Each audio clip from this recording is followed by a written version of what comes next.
What gave you the idea to say, hey, we should use this equipment and start, moving the pigs around? Like, well, I think it just was like, should we use those and do more? Okay. I think it was kind of one of those things where he had a strong business. We had, everything was in a good place. And it was just kind of like, maybe we should expand, try and do more things and find another revenue source, especially considering we already had the customers. Yeah. My uncle was the king when it came to relationships. He knew everybody knew him. He was easy for him to gather business for those kinds of things.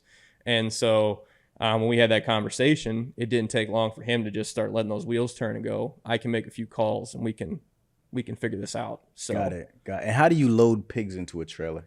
The simplest way to really describe it is there's usually a chute off the building. So it would raise it up into the height that you would need to get them into the trailer.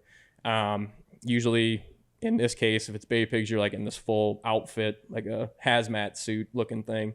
And you have basically these paddles and these boards to help kind of guide them in. So the whole idea of cattle prodding, all that stuff's, long gone. They do have, shockers probably still exist in some form or fashion, but with what we were doing, it was purely kind of like a soft paddle to kind of guide. So you just load them in, they're all running up this ramp and then they go in. Is there like a certain amount of pigs that fit in the trailer? Yep. Like, how do you do that from like a load management standpoint? So usually they would have a weight of kind of what they expect. The average weight would be, let's say an average pig that was larger, 300, 400 pounds or something like that. Then you would just start doing the math. Okay, we can do this many.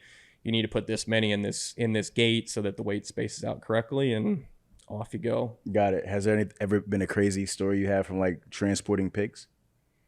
Not transporting them. Some of the people that we had hired to do it, it was always kind of interesting because with ag, it takes a certain person to want to do that because you're going to smell like it. You are going to be like you're working on the farm. And so I think the craziest story we ever had was we had a driver that decided that I think he saw a deer because a lot of these run at night.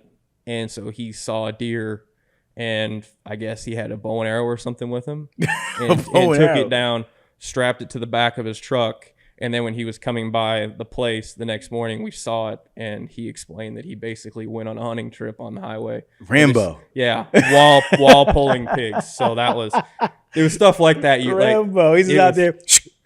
Yeah, just crazy. Hit him real quick with the arrow while you got the pigs in the back. It was, like you said, it takes a unique individual to do something like that. Yeah, because like I said, I could never do it. And he still runs a great business when it comes to like washing out those trailers because there's a whole sanitary process to that. With cows and things, sometimes you don't have to wash it out as much. At least that was I don't know as much now as I did back then. And what the new regulations are, but usually you could maybe run 1 or 2 times, 3 times through it. But with pigs, especially babies, you do this whole sanitation process. So that trailer was brand new, clean every time it got used.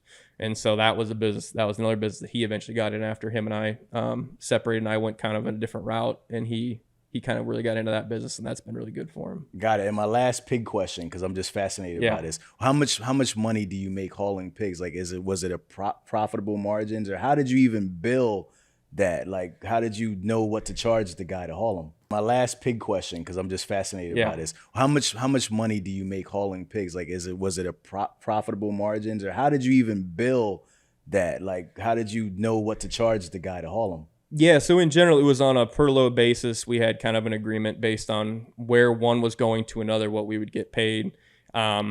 And it was usually more of a lucrative business because when you're running at night, it takes a special individual. There's a lot of physical labor involved, especially when you start getting into pigs that are 300, 400, 500 pounds. And you're having to kind of try and manhandle them to move them because they don't want to go in that little chute up that trailer, but you got to be strong enough to push in it. So that's right. It could be definitely a lucrative business if you had the right contract. I think some of the areas we looked to try and even diversify outside of that contract got a little bit more difficult because you're running empty a ton. People don't want cross contamination, especially if they're a big farm. They want their pigs because disease is a problem. So there's a whole bunch of different inner workings there where if you have the right contract, it can be a very, very successful business. And is there any type of like special insurance that you had to haul pigs? It's got to have a special provision in it since it's kind of a living and breathing animal. I think when you see carriers nowadays, when they have different provisions, livestock is one of them. And certain carriers don't touch livestock. They don't want to deal with it. But it is something that you have to make sure that it's just like some of the other specialty things, when you start talking about alcohols and electronics and things that people have to have specialty approval for. Yeah. Because of the chance of something breaking, a TV breaking in a box or something along those lines. It's the same kind of idea here.